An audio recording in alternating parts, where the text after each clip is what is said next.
자, 들어가겠습니다. 드디어 이제 대망의 확률이 끝나고 이제 우리가 이제 통계 파트를 들어가게 됐는데, 통계는요 용어가 되게 낯설어요. 평상시에 쓰지 않는 단어들이 나오거든요. 이산이라든가 연속 뭐 이런 것들이 나오기 때문에 그런 것들에 대한 정리가 좀 먼저 좀 필요합니다. 먼저 첫 번째, 제일 중요한 거는 확률 변수예요. 확률 변수. 잠시 재미없을 거야.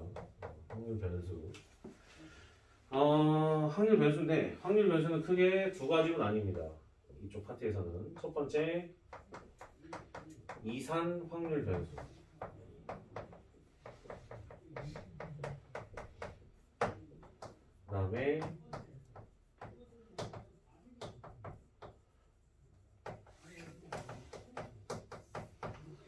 연속 확률 변수로 두 개로 나뉘어요. 이산 확률 변수와 연속 확률 변수로 이렇게 나뉩니다. 이해되나요? 이렇게? 이렇게 나타냅니다. 여기서 나타내는 이제 이산이라는 뜻은 뭐냐면 정조대왕의 본명이겠죠. 자, 이 이산은 뭐냐면 이산은 셀 수 있는 거예요. 셀 수 있는. 셀 수 있는. 영어로 얘기하면 뭐 카운트가 가능한, 카운트가 가능한 것을 갖다 이산이라고 얘기를 하고요. 연속은 그냥 한 가지 예를 들어주는 게 더 좋은 것 같아요. 이건 당연히 셀 수 없는 건데, 연속은 시간 같은 거 얘기하는 거예요. 시간, 그 다음에 강우량, 오케이? 그 다음에 물통 높이, 이런 것들은 중간중간 틈이 없어요. 연속적인 프레임으로 싹 다 연결되어 있는 거잖아요. 잘 생각해보면 우리는 언젠간 뒤져. 언젠간 죽는단 말이에요. 그게 언젠지는 몰라. 그때까지의 시간은 계속적으로 흘러가고 있어요. 중간에 딱 사진 찍듯이 이렇게 들어가진 않는단 말이야. 그래서 어떤 연속적인 프레임이라고 한다면 셀 수 없는 거라고 이렇게 생각을 하시면 돼요. 셀 수 없다. 그래서 옆에다가 EX 해놓고 시간 이렇게 써놓으세요. 시간이 아주 대표적인 예가 돼요. 시간이 대표적인 예가 됩니다. 자, 그리고 나서 이 변수는, 확률 변수는 이 전체적인 큰 틀에서 봤을 때 나중에 어떤 역할을 하게 되냐면요, 정의역의 역할을 해요. 뭐라고요? 정의역의 역할을 합니다. 정의역의 역할을 해요. 그래서 정의역의 역할이라고 한다면 당연히 우리는 어떤 함수라는 녀석이 존재하겠구나 라고 우리가 판단할 수 있잖아요. 그래서 확률, 이산확률 변수들을 갖다가 대입하는 경우에는 그 함수를 확률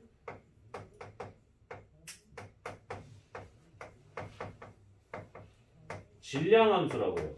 조금 되게 독특한데 이름이 조금 이래서 용어 정리 한번 해줘야 돼.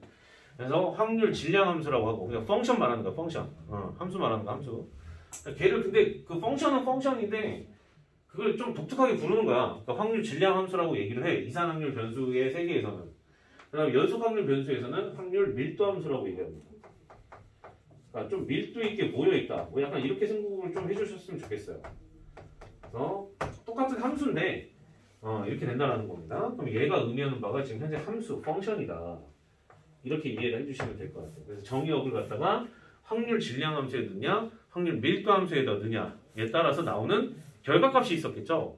함수값처럼. 그래서 그 걔네들 값을 갖다가 이제 확률 값이라고 합니다. 확률이겠죠. 확률 값이라고 얘기를 해요. 그래서 어떤 변수의 값을 갖다가 저기다가 집어넣어서 이렇게 표현되는 것을 이런 식으로 조금 정리를 좀 해주는 편이고요. 우리가 오늘 볼 부분은 이산확률 변수입니다. 그리고 나중에 연속확률 변수라는 이 파트는 정규분포로 빠져요. 정규분포. 그래서 그거는 이제 나중에 큰 수의 법칙 얘기하면서 이제 들어갈 건데, 이산확률 변수라고 하는 건 셀 수 있는 거. 그래서 오늘은 요거를 조금 더 집중적으로 좀 보겠다. 그럼 이걸 가지고서 우리가 이제 표를 작성할 수가 있거든요. 확률 분포 표라고 얘기해요. 여기가 용어가 겁나 많으니까 이런 것들 되게 잘 정해야 돼. 확률 분포 표라고 얘기해요. 얼른 써보세요. 확률 분포 표. 확률 분포 표. 확률 분포표라고 얘기합니다. 그럼 확률 분포표인데 표라고 하는 것은 유한계잖아요. 그래서 얘네들이 이런 식으로 보통 정리가 되거든요. 표를 작성을 해서 이런 식으로 좀 정리가 좀 되는데 어떤 식으로 정리가 되는 거냐면 위에 거 같은 경우에 뭐 x라고 이렇게 써 놓으시고 그걸 써 놓으세요. x라고 써 놓으시고 얘가 이제 확률 변수예요. 확률 변수. 정의역이니까 확률 변수가 되는 거고 밑에는 확률 값인 거예요. 확률 값.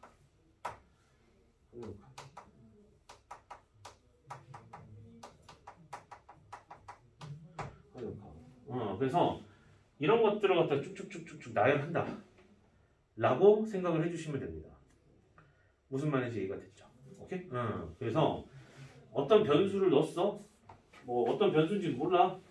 뭐 그런 값들을 갖다 뭐 A, B, 뭐 C 뭐 이렇게 넣었어? 그 마지막에 뭐 어디까지 뭐 A, B, C, D, E, F, G 그때가 Z죠? 뭐 Z까지 이렇게 쭉 넣었다 치자. 밑에 나오는 확률이 뭐 P1, P2, P3 쭉쭉쭉 해서 뭐 PN 이렇게 잡고 위에 거 그냥 N으로 바꿀게요. N으로 PN 뭐 이런 식으로 나온다고 하면 이런 식으로 쓰는 거 확률 분포표라고 얘기해요. 이해돼요? 오케이? 그럼 대신에 봐봐 얘들아 당연히 확률값을 구할 때 어디다가 집어넣어야 돼? 펑션 어디다가? 확률 질량함수에다 넣어야 돼요. 이거를 갖다 작성하게끔 하는 걸 갖다가 주어지는 문제들도 있어요. 내신 문제도 덜어 나오고 그런 것들 때문에라도 저걸 알아셔야 됩니다. 무슨 말인지 이해됐죠? 오케이? 그래서 대표적으로 확률 질량함수 쪽에서 좀 많이 나오는 것 중에 하나가 독립시행의 확률이야. 여기다가 써놓으세요. 독립시행의 확률. 보통 많이 나오는 거고 다 그렇다는 건 아니야. 독립시행의 확률이다. 독립시행의 확률. 그러니까 예를 들어 독립시행의 확률을 다시 한번 좀 정리를 좀 해주면 n번 중에 그 사건이 k번 나올 건데 그거의 확률이 p이고 그거의 여사건이 q라고 한다면 이렇게 정리가 될 텐데 얘가 바로 지금 현재 펑션이다 이거. 여기까지 이해됐어요. 오케이? 그런데 당연히 여기 이제 k가 들어갈 이 k가 바로 여기서 원했었던 정의역 이산확률 변수였다는 얘기예요. 그럼 대입하면서 나오는 확률 값들이 다르게 나올 거 아니야. 저기가 0이냐 1이냐 2이냐에 따라 n이냐에 따라 값이 다르게 나올 거 아니에요. 그것들이 지금 현재 정의역 역할을 지금 노란색으로 표시한 부분이 이렇게 생각을 해주시면 됩니다. 그래서 이것과 관련된 여러 가지 성질들을 갖다 좀 이제 좀 살펴볼 건데 첫 번째 써놓으세요. 첫 번째 자 다 써놨죠? 자 예를 들어서 그 확률들을 전부 다 합쳐주게 되면 보통 이제 PK로 이렇게 좀 주로 좀 나오는데 K가 1서부터 시작하여 N까지 이렇게 모조리 다 합쳐주게 되면 확률을 모조리 다 합친 거잖아요. 이해돼요? 모조리 다 합친 거기 때문에 얘는 무조건 1인 겁니다. 그러니까 이런 표현에 좀 익숙해지셔야 됩니다. 뒤에 가면 이 표현 많이 나오게 될 거예요. 이런 표현들 이해됐어요? 오케이?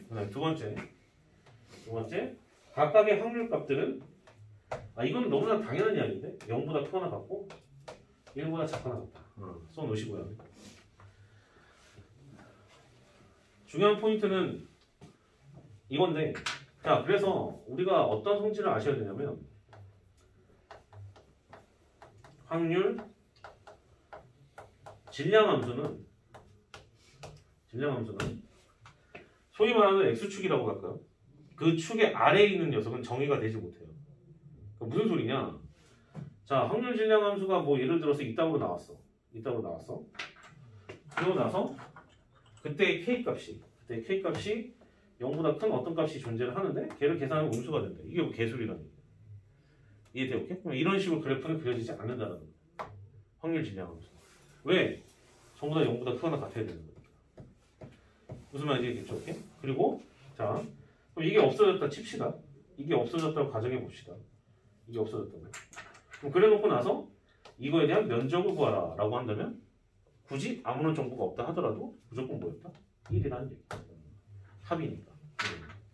이해돼요? 오케이? 그럼 이쯤 돼서 너희들 이제 고3이니까 당연히 첫 번째 1번의 모습은 뭐하고도 연결을 시킬 수가 있다? 적분하고도 연결할 수가 있겠죠. 그렇죠. 시그마니까. 그래서 적분하고도 연결을 시킬 수가 있는데 그 적분은 연속 확률 변수일 때문에 연속적인 프레임인 거니까. 그러니까 이산확률 변수는 시그마인데 연속 확률 변수는 적분으로 표현이 가능하다는 거예요. 지금 무슨 말인지 이해가 됐어요? 오케이? 응, 그렇죠. 이렇게 다 써보세요. 연속 확률 변수. 이거 용어 정리를 잘 해놔야 돼. 안 그러면 뒤에 가가지고 쌤 그거 뭐였죠? 막 이런다면 겁나 쉬운 건데 너. 여기까지 이해됐어요? 오케이? 그 다음 문제를 풀다 보면 뭐 이런 식으로 나올 때가 있어요. 예를 들어 x가 나와 있는데 확률 변수가 c부터 시작해서 n까지 이렇게 들어간대요. c부터 시작해서 n까지 이렇게 들어간대요. 이해됐죠? 오케이? 그러면 그 녀석의 확률을 뭐 이렇게 얘기를 했어요. 확률을. 이해됐죠? 오케이? 확률을 이렇게 얘기를 했어. 표현 자체가 그대로 쓴 겁니다. 뭐 확률 변수가 C부터 시작하여 N까지 가는 데의 확률이 어떻게 되겠냐라고 물어본 거야. 뭔 말인지 납득이 됐니? 오케이? 그럼 봐봐. 확률 변수가 C였었을 때 확률은 P3였잖아요. 그럼 여기서부터 시작해서 여기 맨 마지막 PN까지를 모조리 다 더하겠다는 뜻인 거야. 뭔 말인지 이해가 되니? 오케이? 그래서 그때의 합은 어떻게 표현이 가능하다? 시그마 K는 3부터 시작하여 N까지 PK 이렇게 표현할 수가 있었던 거예요. 무슨 말인지 됐어요? 오케이? 그래서 이런 식으로 우리가 판단을 할 줄 아셔야 된다는 거예요. 그러니까 지금 여기로 와서 그동안 너희들이 알고 있었던 확률이 이제 기호화되는 거야. 수학적 수식으로 바뀌는 거라고. 이런 것들을 잘 기억을 해놔야 돼요. 지금 얼른 정리해 놓으세요.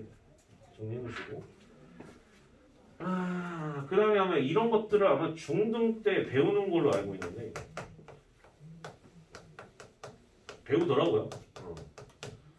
기대값이라고 하는 것은 일반적으로 고등학교 때는 그냥 평균이다 라고 알아두시면 됩니다. 이해됐어요? 오케이? 어떤 사건이 일어났을 때 이 정도는 기대할 수 있어 뭐 이런 거기 때문에 평균이라고 생각을 해주시면 좋을 것 같아요. 자세한 얘기는 뭐 굳이 하진 않겠습니다. 무슨 말인지 됐죠? 오케이? 그 다음 통계하면 이제 쭉쭉쭉 나와야 되는 게 여러분들이 평균 그 다음에 분산 이거 라지 V예요. 라지 V 이거 분산 그 다음에 이거 너희들이 아마 처음 보는 용어니까 이거는 시그마라고 이거 뭐라고요? 시그마라고 이거 쌤 그러면 저기 호치키스 모양으로 나와 있는 거 요거랑도 똑같이 있는 똑같아요. 똑같이 시그마라고 이거 이해돼요? 오케이? 시그마라고 이거 어떻게 쓰냐면 약간 이렇게 눕히면 돼. 이거 몇 번 연습하면 되거든요. 이거 눕히면 돼. 이거 시그마. 그럼 얘가 의미하는 바가 뭐냐면 표준편차입니다. 표준편차라는 용어를 처음 듣진 않을 거예요. 표준편차는 뭐였어요? 루트에다가 분산에다가 루트 씌우면 그게 표준편차였잖아요. 그래서 이렇게 표현할 수 있었던 겁니다. 시그마 나타내는 방식, 저 기호를 쓰는 방법도 조금은 연습을 해두시는 게 좋을 거야. 그래서 이런 것들을 파악을 하는 것이 지금 우리의 최종 목표다 라고 알아두시면 될 것 같아요. 이해가 됐어요? 오케이? 무슨 말인지 알겠죠? 이 정도면 쌤이 통계의 전반적인 용어는 정리를 했고 성질은 얘기를 한 것 같아요. 이해됐죠? 오케이? 그럼 이제 본격적으로 이제 수업 들어가도록 하겠습니다.